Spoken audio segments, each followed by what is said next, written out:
میرا موضوع ہے تدریس حدیث کا منہاج۔ حدیث کی اہمیت اور عظمت پر آپ کو روشنی دینے کی ضرورت نہیں ہے، اس میں کوئی شبہ نہیں کہ احادیث اور حضرت نبی کریم صلی اللہ تعالی علیہ وسلم سے منقول آپ کی باتیں، آپ کے افعال اور آپ کے سامنے آپ کے صحابہ نے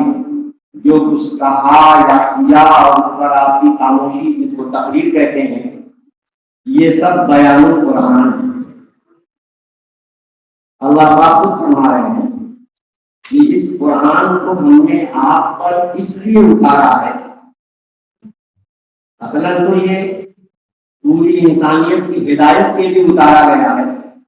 تو جو قرآن لوگوں کے فائدے کے لیے اتارا گیا ہے اس کی آپ تبیین کر دیں، تشریح کر دیں، وضاحت کر دیں، اتنی کہ قرآن اور پلس آپ کی وضاحت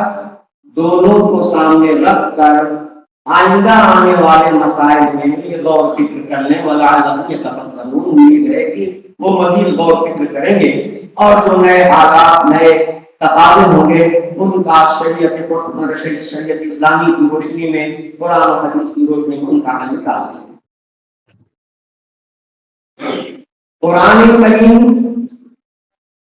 کی حفاظت کا اللہ نے ایسا پختہ انتظام کیا کہ اس میں کچھ بھی کمی بیشی کا امکان نہیں، توازن کے ساتھ حضرت نبی کریم صلی اللہ علیہ وسلم سے صحابہ کی اتنی تعداد نے قرآن کریم حاصل کیا کہ جن کا جھوٹ پر اتفاق کرنا یا بائی چانس ان سے جھوٹ کا ثبوت اپنے انسانی محال کرا دیا۔ پھر انہوں نے اپنے بعد والوں کو پڑھایا، یہاں تک کہ یہ سلسلہ ہم تک چلا اور قیامت تک چلتا رہے گا، اور ہر دور میں اتنی بڑی تعداد قرآن کریم کے القاء اور تلقی کرنے والوں کی رہی ہے اور رہے گی کہ جن سے نہ تو جو نہ جھوٹ پر اتفاق کر کے غلط بات قرآن میں ملا سکیں گے اور نہ ہی اس بات کا امکان ہے کہ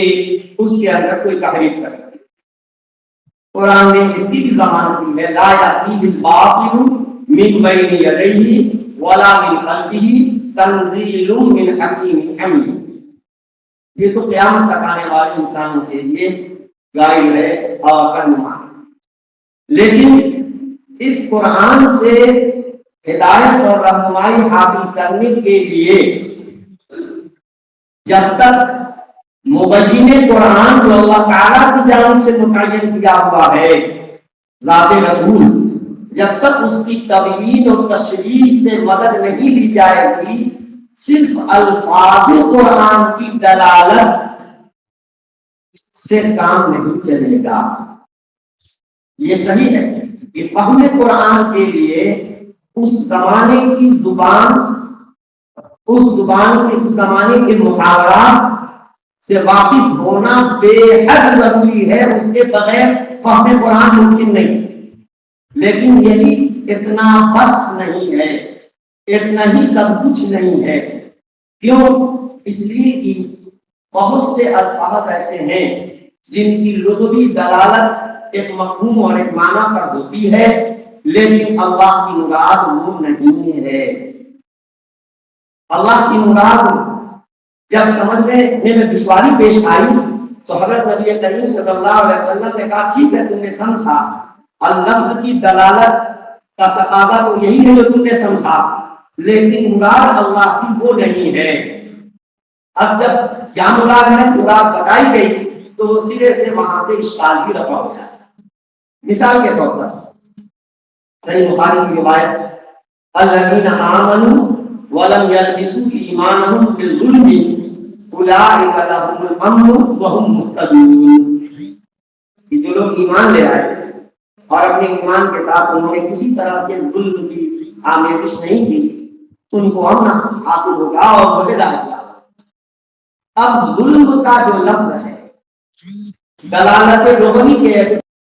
اور اور پھر اللہ نے جس کو حجت قرار دیا ہے وہ کتاب اللہ، سنت رسول اللہ اور نبی کریم صلی اللہ علیہ وسلم نے حضرات صحابہ رضی اللہ عنہم کو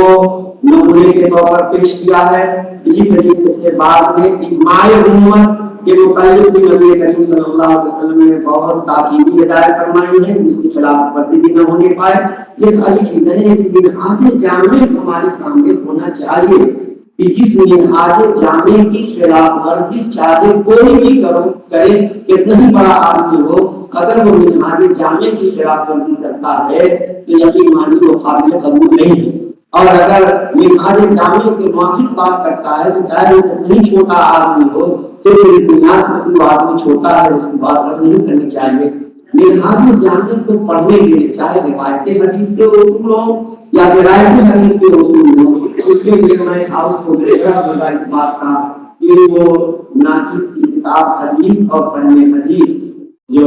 مکتبات میں دستیاب ہے آپ اس کا مطالعہ کر سکتے ہیں۔ وہ ضروری نہیں ہے کہ مصنف کی ہر رائے سے آپ اتفاق کریں، لیکن میں سمجھتا ہوں کہ بات چونکہ سہل و سلوک میں مدلل انداز سے رکھی گئی اور الحمدللہ اہل علم نے اس کو پسند کیا، اور اس سے منہاج جامع کے سمجھنے میں اور اس منہاج جامع کی اتباع میں کیا فوائد ہیں، منہاج جامع کے نقطے سے انحراف میں کیا نقصانات ہیں، اس کو سمجھنے میں انشاءاللہ مدد ملے گی۔ مولانا کی گفتگو میں بہت اچھی تھی، دوسرے اعتبار سے یہ سب چیزیں غور و فکر کے مقبولوں نے مواقع جو جزیات انہوں نے پیش کی ہیں وہ اپنی جگہ پر جو ہیں وہ ہے۔ ہو سکتا ہے کہ بات کوئی کسی کو نہ سمجھ میں آئے لیکن اس کے بعد دوسرے شخصوں کو سمجھ میں آ جائے۔ دونوں حدیثوں میں یا قرآن اور حدیث میں تعارض بداری نظر آ رہا ہے، لیکن آدمی غور و فکر کرے تو تعارض دفاع بھی ہو سکتا ہے۔ تو یہ سب چیزیں بہرحال باقی کسی کا نام ہے، زندگی کا نام ہے۔ اللہ سبحانہ و تعالیٰ آپ اس مجلس کو قبول فرمائے۔ السلام علیکم۔